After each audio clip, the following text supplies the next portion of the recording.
তো বন্ধুরা, এই যে সকালবেলায় আজকে একটু লুচি বানাচ্ছি আর হচ্ছে পালং শাক। এখানে এই হচ্ছে পালং শাক করছি। এই যে সব রকম সবজি দিয়ে, শীতে সব রকম সবজি দিয়ে পালং শাক করছি। এটা দিয়েও কিন্তু বেশ লুচি পরোটা কিন্তু খেতে দারুণ লাগে। তো এক্সট্রা করে আজকে আর কোনো তরকারি করিনি, আজকে বেলা হয়ে গেছে তাই একটু গরম গরম কটা লুচি ভেজে নিচ্ছি। আটা 10টা 33 বাজে, অনেক বেলা হয়ে গেছে। কিছুটা আটা মাখা ছিল, আটা ময়দা আর একটু ময়দা মেখে নিয়েছি আর একটু লুচি করে নিচ্ছি চটপট করে।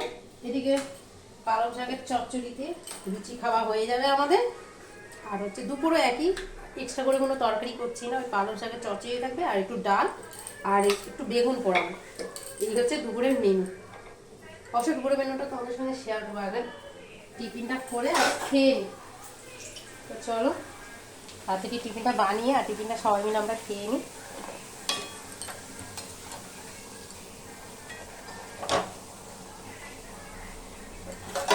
পালং শাকের চচ্চড়িটা দেখি কতটা দূর হয়েছে।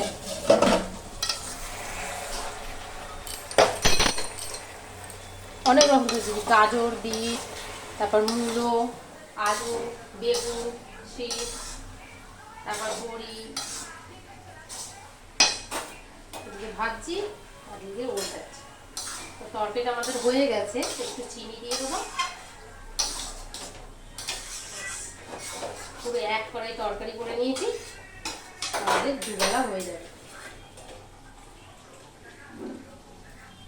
যা আগেও কয়েকটা বেলে রেখে দিয়ে ভেজে রেখে দিয়েছি, এখন ঢাকা দিয়ে দেবো, না না এটা শক্ত হয়ে যাবে। তো থাক, এটা 11 কটা বেলে নিই।